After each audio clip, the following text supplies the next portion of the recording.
In February of 2016, 4+ years ago, I made a video called Shanks Can't Control or Slow Time, what Shanks' power is actually doing. And this was a video based on Pirate Warriors 3. It was a Pirate Warriors 3 analysis video that was based on information that came out a year earlier in 2015 about Shanks having 2 new abilities in that game. The first ability was Shanks controlling and using red lightning. So if I get to Manga D, so right there is red lightning feature. And the second ability was the ability to slow down time itself. Now, what you're gonna see right here is Shanks slowing down time. You see that? Now, the latter was very surprising. Even in the video game, to find out that Shanks could slow down time, the theories, the speculation was all over the place. In the video that I mentioned, that I did 4 years ago, I go about showing how Shanks actually doesn't really slow down time itself, but rather he is viewing time slower because of his observation haki. And the unique action for him is right here. Initiate observation haki. Slow the flow of time for a bit. That is his slowing down time feature. His haki is that strong to the point where he can actually perceive time slower. He's not actually slowing down time itself, which is far more in line with what haki can do as far as we know. But in that video, I did state that I think it is somewhat possible that in the future of the actual Canon material, Shanks could maybe have that level of observation haki to where he does perceive time slower at times. So maybe in the future of the actual Canon material, there may be someone that has such good observation haki to where they're actually able to perceive time slower. Maybe Shanks does have this in the actual manga. Who knows? Now we fast forward to 2020. Come on, baby, what's the name? And with the release of Pirate Warriors 4, and what's going on in the current story of One Piece right now, currently Wano Country Act 3, as of late, I've been more and more invested with the idea of the One Piece games mattering for the overall story, the overall actual canon story of One Piece, at least the Pirate Warriors games. And this, of course, is because of some recent events within the manga that actually tie directly, I would argue, to the Pirate Warriors games. But before we get on to those details, if you do support your boy in any way, shape, or form, when it comes to, let's say, the YouTube videos, when it comes to the Twitch streams, or the D-Live streams, make sure to support your boy by rating the video, by commenting, by subscribing, and clicking on the bell and turn on notifications so you are aware when I post a video.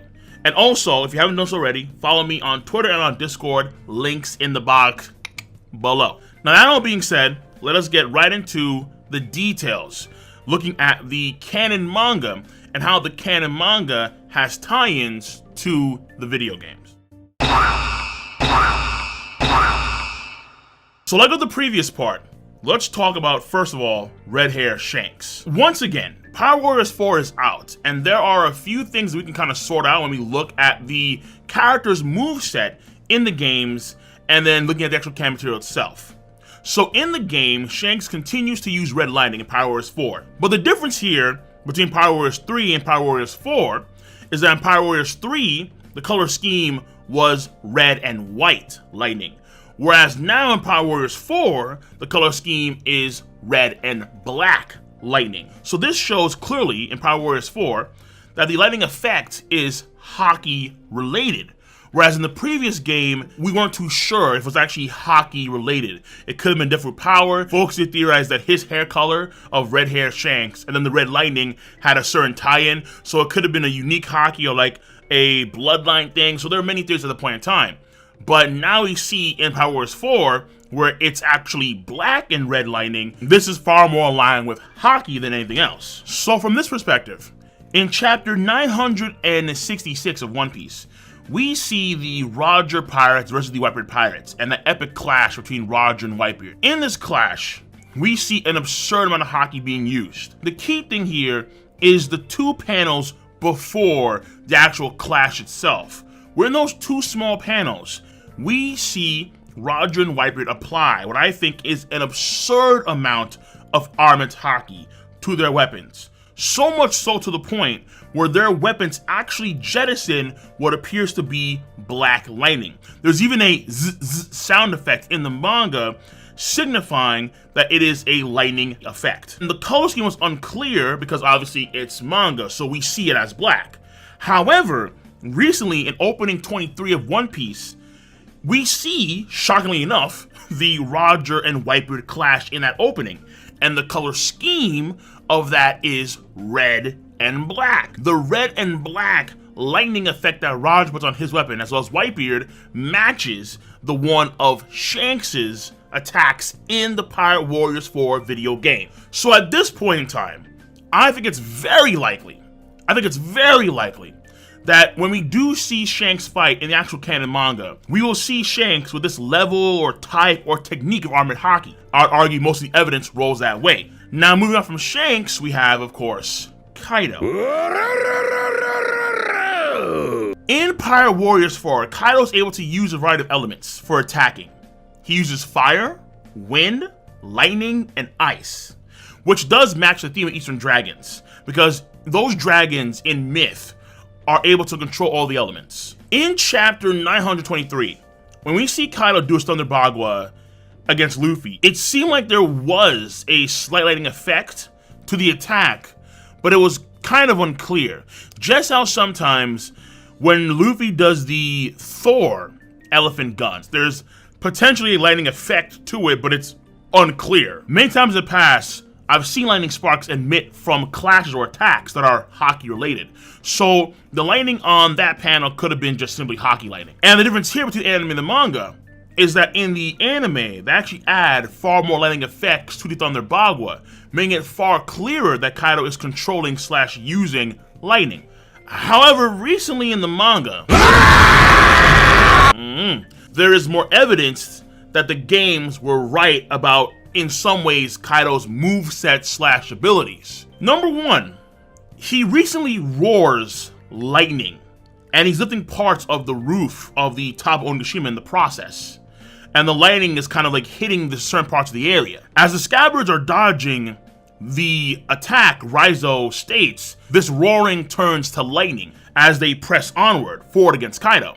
This is the first real, concrete evidence in the manga that Kaido is using another element other than fire. Kaido does, of course, fly around, which you can argue is wind-related, but that goes to be a mythical thing, because Kaido is a mythical Zoan. So at least that's the assumption, honestly. So I'm not too sure if his flying is wind-related or mythical-related. It's unclear on that one. But what is clear is him actually roaring out lightning, which matches the game when it comes to lightning control. The second thing, number two, is that in chapter 993, Kaido yells out air blades of some kind that cut off Kiku's arm. Now, these cuts could be air-based, as some translations do note that they are wind scythes. But one of the odd things here is that normally when a character, in Shonen, normally when a character does an attack, they name the attack. But in this case, Denjiro names Kaido's attack for us, the readers. The notion in the Viz translations was that it was invisible. And if they are invisible wind scythes, then this could mimic what we saw, let's say, for example, with Mihawk, where Mihawk has shown the ability to do invisible long-range air cuts, like, for example, with the Frozen Tsunami. However, the Viz translation doesn't say invisible wind scythes, it just says, simply put, invisible slashes. Because there is no element tied to that name when Denjiro says the invisible slashes, it could potentially be ice related, because the quote-unquote invisible aspect of the slashes could be the ice's transparency. And in the game, Kaido does do ice-based attacks. So in conclusion, for this part of the video, there is in fact evidence in the manga that proves that the games are correct in some ways for what characters are capable of in terms of moveset / ability wise. Is it concrete? Of course not, obviously not. But we are seeing connections clearly between the Pirate Warriors games and the actual canon series. That is undeniable. My guess is that Oda from now on will rely on the games more often for characters we haven't seen fight or who have barely fought. The main reason why is time. Keep it real. Oda wants to finish a series within like 5 to 6 years. And after Wano, we will probably be entering the last stage of the series. His focus seems to be, based on his own comments, of course, the final war, the One Piece treasure, and things of that nature on a far more grandiose and bigger scales, rather than the intricacies of focusing on what a character can do from a moveset / ability standpoint. Of course, for new characters, he has to actually create, like any other shonen mangaka, he has to actually create abilities and movesets that these new characters have, obviously. However, when it comes to existing characters that have not fought yet, or have fought very briefly, like only a few pages or so, these characters in the future of the story, if they do resurface for fights, Oda can easily look at the games and take some ideas from the games themselves and then incorporate those movesets / those abilities into the actual canon manga itself. Because again, at this point in time, Oda, I think, is far more focused and would rather focus on making sure that the end of the series is good and that the final saga is amazing, the stuff of legends, rather than, okay, I need to make sure that I make this whole new moveset for this character, even though I can look at the Power Warriors game and say, well, actually, there's something here I can use for this character, and it's not necessarily a big deal. The games provide, essentially, an easy out for Oda, if he so chooses, to use their already given movesets within the series. So, for example, think of Smoothie. We never saw Smoothie fight all out during the Whole Cake Island arc, and we know truly very little about her abilities. That's just the honest to God fact. Unfortunately, Smoothie, she's powerful on paper, and Oda even states that in the SBS Volume 89, where he was asked a question about Smoothie. And in that same response to that guy's question about Smoothie, he talks about Smoothie's abilities, the Shibo Shibo no Mi, and how she uses her powers in general. Oda giving us these details, not in canon, but off canon, outside the canon material, outside the canon manga. Smoothie is in Pirate Warriors 4 as a DLC character. Her moveset in the game is filled with all these different abilities and how she uses her powers. Even her giant state, the Juicy Giants called in the game, even that is also noted in the game. So in this case, if she does come back to the story and she does a fight, Smoothie, right? Instead of creating a whole new thing for Smoothie, you have the Pirate Warriors games right there that you can utilize to help guide you forward. And this leaves you a lot more time to think about and focus and world build on the bigger things like the final war, One Piece treasure, and so on and so on and so forth. I'm pretty sure Oda would much rather focus on things like how is Weevil going to be incorporated properly in the story in the future, or the location that Zoro and Mihawk will be fighting in for the title of the world's greatest swordsman, or the details of the Void Century and the characters that are going to be existing within the Void Century flashback. I'm pretty sure Oda would rather focus on these things rather than, hey, I want to change Smoothie's giant form to Big Juicy rather than Juicy Giant. I see this applying to many other characters across the board, like, for example, Cavendish or Tashigi, if they have fights in the future, or even like major characters, for example, like let's say Blackbeard and Fujitora. I can see Oda taking examples from the games and making them reality in the canon manga. Like, for example, in the game, Fujitora can actually change or increase the size of his rings to pull down even bigger meteorites. I think it's very possible that he'll do that in the future. Why not? When it comes to Blackbeard, we see him make these quote-unquote dark matter spheres, where they kind of just suck in things, like they exist on their own, like and kind of like roam around. I can see Oda doing that same thing as well in the canon series. Why not? If Oda wants to spend a lot more time focusing on big things to come, like ancient weapons, like Vegapunk, like the Gorosei and Emu and all these different things, he can't necessarily afford to do what he could do in, let's say, the pre-time skip. Where in the pre-time skip, even outside the Straw Hats, so many characters had a litany, an absolute plethora of moves to utilize. Like think of CP9.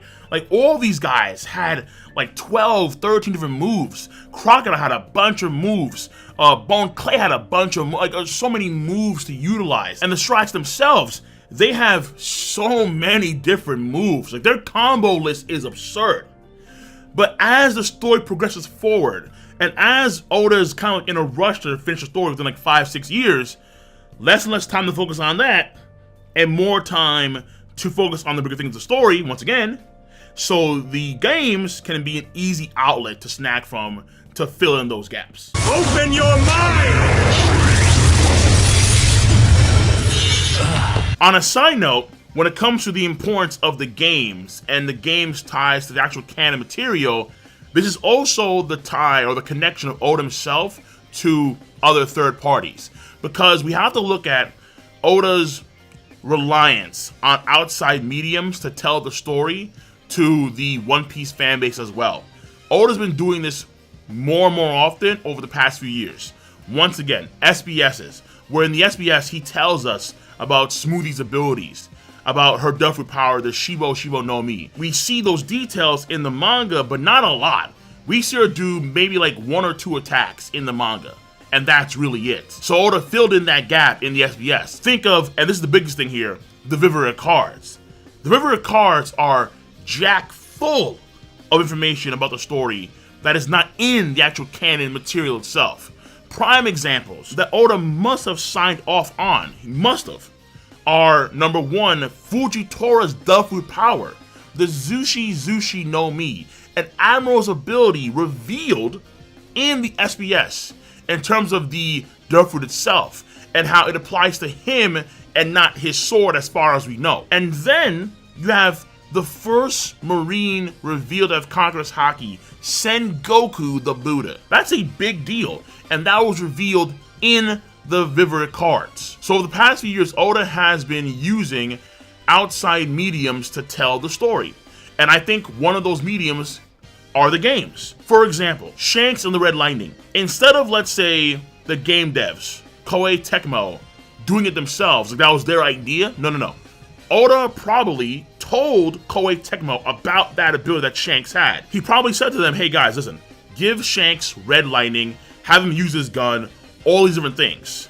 Because Oda plans on doing that in the future of the actual canon series. Back to Smoothie. For her juicy giant state that was revealed in the DLC for Power Warriors 4, it is very likely that Oda or one of the editors, they told Koei Tecmo, hey, call Smoothie's big state the juicy giant state. So you can see how, in these ways, Oda is giving us, the One Piece fans, more details on One Piece story, but he's doing so outside of the canon material, through SBSs, through databooks, and arguably through video games. So quickly, another example here, for the future of the actual canon story, let's be Mihawk. Mihawk in the Pirate Warriors video games, he does Twister Tornado based attacks. But in the canon manga thus far, we have never seen Mihawk use a Twister Tornado themed attack. What if Oda told Koei Tecmo, give Mihawk a Tornado Twister based attack, because later on in the story he plans to actually give Mihawk that attack, or those type of attacks. So now you see what I mean by the flip side of things. There, Kaiba. Maybe now you will begin to see.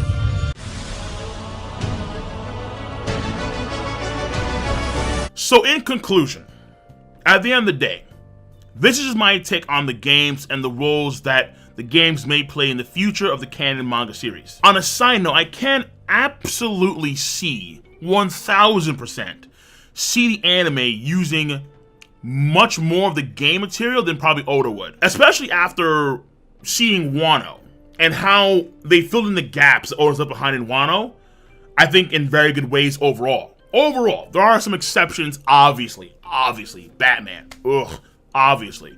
But for the most part, they filled it in fairly nicely. And I can see this continuing even after Wano is over.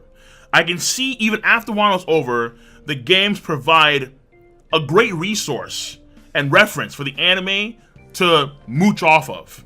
And Oda at times probably as well. But of course, I will say one last time, this does not apply universally to all characters or all situations in the canon story.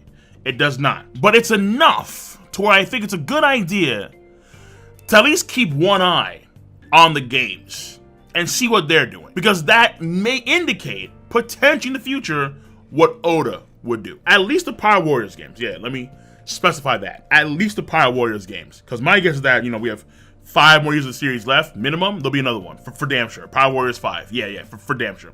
So on that note, and maybe that game will have Emu. And then Dragon. What if, let's say we have Monkey D. Dragon in Pirate Warriors 5, or let's say he's gonna be Pirate Warriors 4 DLC. Oh, that would be kind of crazy. That would be kind of nuts. So on that note, let me know what you guys and gals think on the subject matter at hand. Be sure to rate the video. Once again, support your boy with a thumbs up or a thumbs down, up to you, honestly. A rate, of course, a comment in the box below, and as well as a subscription and the bell icon to get notifications. I'm gonna see y'all later. Make sure to click on all those things I just said. Be easy and have a nice goddamn day.